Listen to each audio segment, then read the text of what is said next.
So again, good evening. My name is Jill Skwersky, and I'm the Engagement Services Manager at the Evanston Public Library. Thanks for joining us tonight for this, the September session of our Mental Health is Essential series. We're joined tonight by two of the social workers at District 65, Allie Harned and Jennifer Bergner, and I'll go ahead and let them introduce themselves, and we'll have our conversation about what the new normal looks like as everyone heads back to the classroom. So Jennifer and Allie, take it away. All right. My name is Allie Harned. My pronouns are she, her, and hers. I am one of the two new District 65 mental health practitioners. We have been school social workers for many years, and this is a new position that was created this year to try to meet some of the needs in our community. You're on mute. I'm Jennifer Bergner. I have been working at Oakton and quite a few other schools in the past 18 years. And I, as Allie said, I'm a district-wide mental health practitioner that we are going to be supporting some of the school social workers. We're really happy to be here to give you some strategies and tips on navigating this new normal. All right, so I'll share my screen. Can you see the presentation? All right. So we came up with the title, Delta Equals Change, Building a Healthy New Normal with the Return to School. Of course, Delta virus is on everybody's mind right now, the Delta variant of the coronavirus. And Delta also means change. It is a Greek letter, and it means that it's used in like chemical reactions to denote the change between the first state and the second state. And so we thought that it would be really important to try to talk about some of the ways that we can try to integrate this into our mental health as the new normal is not normal, and it's barely new anymore, but it's probably never going to be exactly regular and the way that we've been used to before. So our three objectives tonight are to learn about the benefits of consistency while remaining flexible, to learn how to use some cognitive strategies to positively impact how we feel and function, and when is it time to seek help for a child who is struggling. And we look forward to question and answer time as well. So you've heard this before, that the only constant in life is change. And it is certainly, it's been a few years of lots of changes. We have changed so much in the way that we deliver our services in District 65. Teachers have had to change a lot, administrators have had to change a lot, parents have had to change a lot, and kids have had to go through a lot of changes and get used to a lot of new things. So that is something that we've had to come to accept now, but it doesn't mean that we like it all the time, right?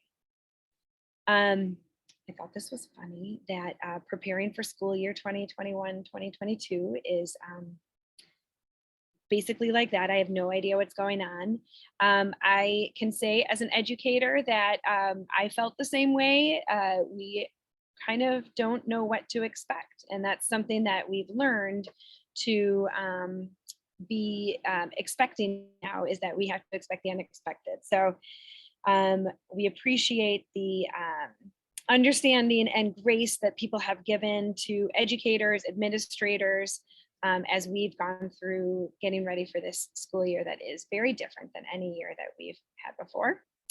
And one thing that can help us is to try to have a perspective shift about this, that we are going through a global pandemic. There are obviously many challenges to it. We have endured tremendous loss. There's a lot of grief. There's loss of routines and fun things that we've been able to do in the past. But also we're going through a global pandemic, and we are learning new strategies and learning new strengths that we maybe didn't know that we had. And this is something that parents can really help their children to see as a strength. Like, look at all the new skills that you've gained in the last year. You are amazing on a computer. You know how to Zoom. I didn't know how to Zoom when I was 8 years old. And you know how to use chat features and how to communicate with your friends in means other than being in the same place. You can talk to them on the phone. You can have FaceTime conversations. You can talk in Roblox chats. Like there are a lot of skills that kids have learned, and being flexible and having to roll with all the changes that are coming is absolutely a strength. So let's embrace our strengths that we've had to learn that we didn't know we had. Something about that we know about anxiety is that anxiety wants answers and it wants a plan. It wants to feel that everything is set and we're going to do things just the way that we plan. And obviously in this time of this pandemic, we've not been able to have all the answers and we've not been able to have a plan. And so it's certainly been challenging. It's challenging for us as educators to not know exactly what we can communicate to the families. It's challenging for administrators to not know exactly what is the plan. And things have changed even day to day, just as the school year has started. I followed the lunch saga. We've had lunch outside in the sun and lunch outside in the shade. And at Washington School, we've practiced lunch inside for inclement weather. And we've just had to go through a lot of changes. And we've had to sometimes make up things as we go along. And we appreciate when people give grace and understand that we're doing the best that we can. Just, I don't want to minimize anxiety because it's absolutely a real thing. But the more that we can accept that the plan is that we don't know all the answers, then the more that we'll be able to be feel calmer and more regulated.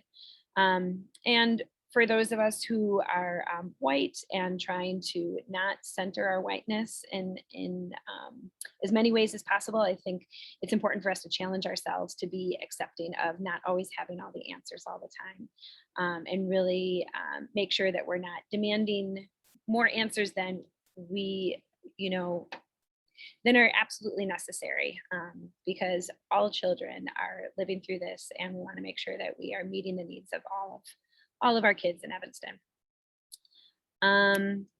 So things that you can do to try to decrease some of the anxiety is really think about what is in your control. So we've probably all heard these things from the very beginning of the pandemic, right? Routines in the home, and you want to try to maintain as much of a routine as possible. I found that backwards planning the morning and evening routines the best that I can, to try to have a goal for what time the night ends, what time is bedtime, and then decide what is going to happen before that so that we get started on time. And then backwards plan the morning, what time do we want to be leaving for school so that we are ready. Do I do this perfectly well? Absolutely not, but this is what I'm trying to gain control of in my home. And it does help alleviate anxiety when we actually follow the routine that we make up. Self-care is definitely something you've heard a lot about, and we can try to control how much self-care we engage in, trying to get adequate sleep, trying to get exercise, trying to have connections with people and finding new ways to connect, and trying to have fun, because that is important to have that balance. And we can try to control our own regulation, because so much of how we act as parents affects the regulation of our children, and how they respond to the difficulties that we are going through. So Jen is going to talk more about that. You ready, Jen? All right. Okay, so I wanted to talk a little bit about cognitive strategies that can positively impact how you feel and function, and then that goes for your children as well. So cognitive behavioral therapy is a scientifically proven intervention that helps kids to overcome a number of challenges. It focuses on our thoughts and perception, that's the cognitive part, and then how we function how we feel and how we behave or function as the behavior part. So although this is a therapeutic intervention, you can still try to use these strategies within your own home. And we're going to talk about that a little bit more.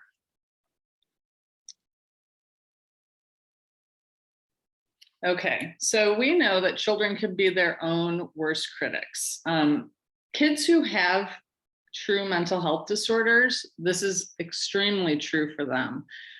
They can get stuck in their thinking patterns, whether it's anxious thinking, whether it's catastrophic thinking, whether it is really negative thinking or sad thinking that can lead to like depression or anger. A lot of these feelings can get to be very overwhelming, and it happens to everybody on different levels.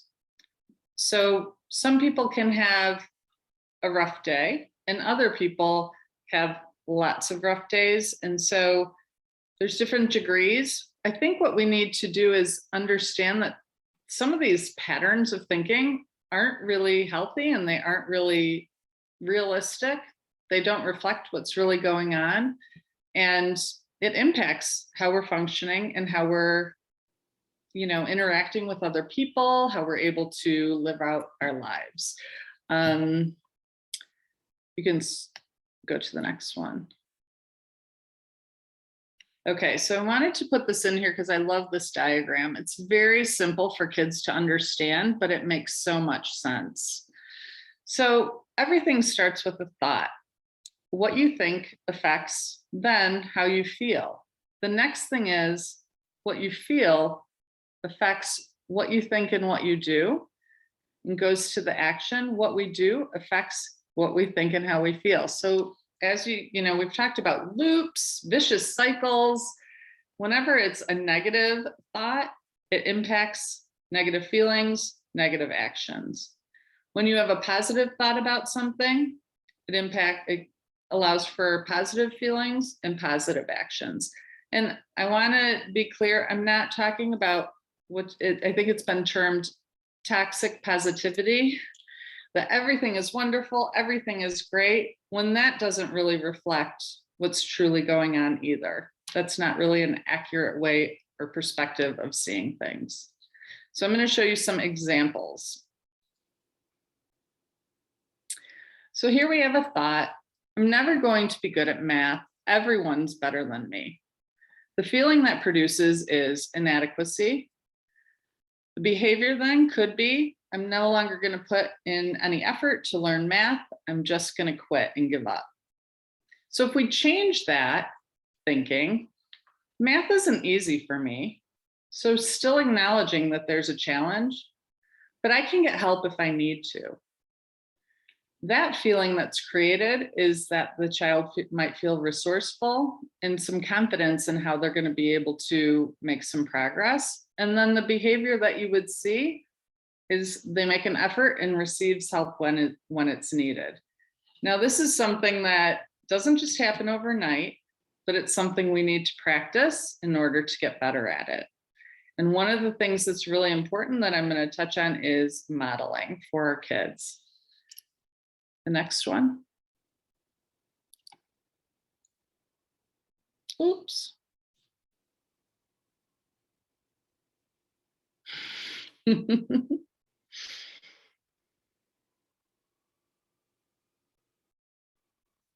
Bear with us for 1 second while we try to figure out what's going on.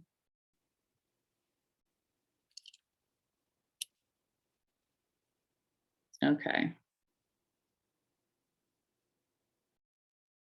I can read. Oh, there you go. Sorry, I didn't realize I was muted this whole time. I was talking myself through the technical difficulties. Sorry. No, thanks for fixing that. Okay, so the thought starting out could be, whoops. And I know I'm going to be alone at recess and no one's going to want to hang out with me. The feelings that thought produces, maybe some anxiety, maybe some sadness. The behavior could be, I isolate myself at recess and I don't initiate with anybody because I've already told myself that I'm not going to have anyone to play with or hang out with at recess. So a change to reframe that negative thinking would be, I was able to make some friends at camp this summer, so I'm going to ask if I can play soccer. The feeling that that produces is hopeful and confident. And then the behavior goes out to recess and ask to join the group that's playing soccer. So you can see how just changing that thinking impacts the thought, impacts the feeling, impacts the behavior.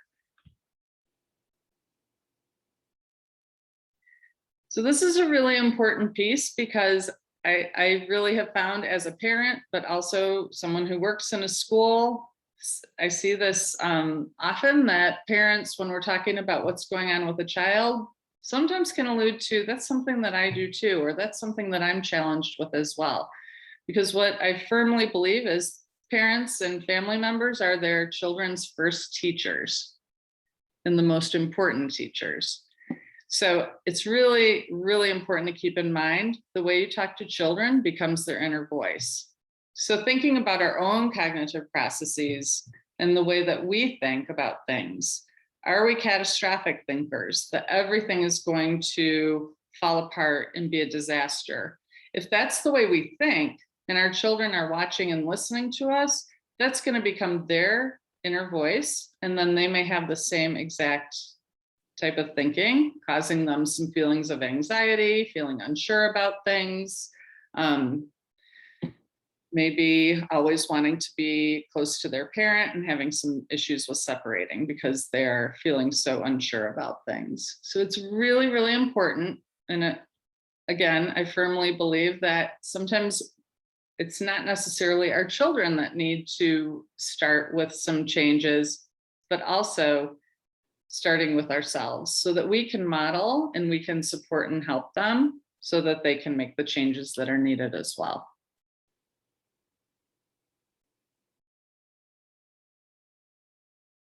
Okay, so when is it time to seek support for a child who is struggling? So if you do see that your child might be having these cognitive distortions or some inaccurate thinking that tends to be negative, tends to be anxious thinking, if it's chronically negative and it's impacting their ability to function, their ability to socialize, their ability to calm themselves down, their ability to go into situations and give it a try. If that is impacting their functioning and it happens often, it might be time to seek out some help from a mental health professional, either within the school, outside of the school, because there are people who are trained in cognitive behavioral therapy. These are some things that you can try at home, just modeling, changing your thinking. But when that doesn't really work and it doesn't produce the effect that you want, I think it's important to reach out and get some professional help. So I'm going to talk about just the difference between school-based services and seeking services outside of school. There's pros and cons to both. So when a child is having difficulty, if it's only at home and the teacher is saying, no, I'm not seeing this at school, I think that it is really important to engage in some work that you can be present in. And that would be something that you would seek out private therapy for, because school-based services typically tend to only focus on the child and some skill building, where you might need to do some skill building, but also some relational work. And that's not something that can occur in the school setting. Allie, do you want to add anything to that? I mean, something that I've said many times over the years is a problem when it becomes a problem. That like, it is normal and actually healthy to have some level of anxiety. Like there's a healthy anxiety, like it's totally normal to be nervous about the first day of school. It's normal to be nervous about, you know, friendships and how things are going. And am I doing, you know, am I going to do okay on this test or whatever? But when anxiety really is taking over and like a kid can't get out of bed or can't get in the door or can't function, then that is absolutely time to seek some more help. There's a lot of anxiety that we all feel. And so that, back to what I said about like having a perspective on it, like we're learning these coping techniques. We've learned a lot about how to deal with anxieties. Who knew that we would be, dealing with a global pandemic back in February? Well, some people knew in February 2020, in October 2019. We've learned to deal with a lot of this. So like, try to think about the strengths of what you've learned in coping strategies. But absolutely, there's a need to seek help a lot of times. I mean, and we're seeing it more now than we did in 2019. So. Mhm. So looking at the severity of what's happening, whether it's chronic and long-term, or is it just impacting the functioning of the whole family? Because during the pandemic, there were parents that I consulted with that teaching your child at home while you're working full-time, and a lot of difficulty with regulation amongst children and adults. When it is impacting the functioning of the whole family system, I think that that's important as well. School social workers are great people to go to for resources or help. People who have private insurance typically want to use their insurance, go to their pediatricians. But there's also agencies out there that have sliding scales or take Medicaid insurance that we have the ability to help navigate some of those services.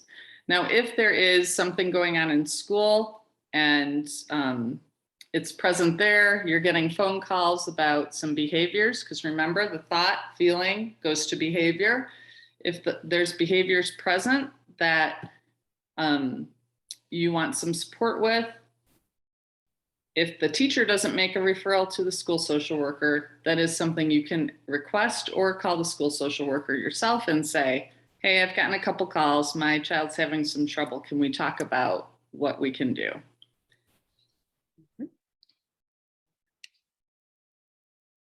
Okay, so I did want to touch on a little bit of emotional regulation, because that is something, like I said, I saw quite a bit within family systems that may have had issues with regulation prior, but definitely were exacerbated when parents are working from home and having their kids do remote learning. So I really, really like this quote. It's something that I needed reminders of as a parent myself. When little people are overwhelmed by big emotions, it's our job to share our calm, not to join in their chaos. And what that really means is we need to stay regulated as parents, and that can be such a challenge, especially in the stress that people are under, the demands of our lives with work, with parenting, maybe not having social interactions like you used to, and they're being limited. That can impact our own mental health.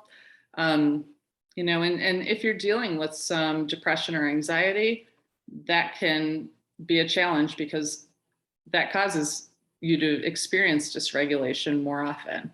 I am someone who is diagnosed with ADHD, so regulation for me all through my childhood and into adulthood is something that is more challenging than it is for other people. That's part of the diagnostic criteria for ADHD, and that's my lived experience. So this is something that I've had to really, really work on as a parent, but also working in school setting where sometimes things can get very stressful and overwhelming. So I have learned that I need to put on my mask first before I can take care of anybody else. So before self-regulation comes co-regulation. So let's connect instead of punish. Co-regulation is a scientific phenomenon that happens between two people. I don't know if you've ever had the experience where you might be talking to someone and you put your hand on your face like this, and the next thing you know, they're doing the same thing. Or you scratch your head and next thing you know, they're scratching their head too. If you've ever experienced being around somebody who maybe is feeling really, really severe grief, like some deep, deep feelings of grief, super anxious where their body is like almost vibrating a little bit. Somebody who is really, really sad, that you suddenly can start to feel some of their emotional energy or their emotions. Some people pick up on other people's emotions really easily, but very strongly, and it varies for everybody. So here is just some ways that you can help your child through the use of co-regulation. So labeling emotions, teaching your child accurate labels for emotions, because when they're little, everything is angry, sad, or happy. As they develop, we need to help them with their feelings vocabulary so that they can accurately label the feeling. And it's been proven that that actually is the first step to de-escalation. So I've actually, as I've been doing this work, really practiced this and fine-tune the emotions I'm using. So if I accurately label disappointment, that is so much easier. That allows me to know how to take care of myself in that moment, because if I label everything as anger, I'm not going to be able to give myself what I need. The next thing is modeling. So showing how you can keep yourself calm, but also use self-calming strategies. I used to give myself timeouts when my daughter was really little. We are a 2-person family, and there were times where things would get kind of challenging. And I would actually say, I need to take a timeout because I might say or do something that isn't very nice because I'm pretty upset right now. And the first time I had banging on my door, second time banging on my door, but then eventually this became part of our practice. And it really helped me because when I would get thrown off, I could calm myself down so I could adequately address my child and take care of her. Redirection, divert the attention to regulated behavior. So paying attention more to the positive things than the challenges. Support, so provide nurturing, supportive relationship, no matter how your child is behaving. Even in those moments, there's a quote that some of the kids who need the most love are the hardest to love, right? And so when our children are really struggling, they're showing us that they need something. So meeting them with support rather than frustration and anger. I know I'm saying this like it's an easy task, and believe me, I know it's not. And all I could say is practice makes better. Doesn't make perfect, but it makes better, right? The next one is positive. So use positive reinforcement when rules are followed and when people are doing what they're supposed to do, and then be clear. So set and maintain clear expectations and limits. And that goes back to the consistency and routines that Ellie was referring to that are so important. But also sometimes we have to be flexible, and it might be that we have to model how to be flexible when things change because it's beyond our control.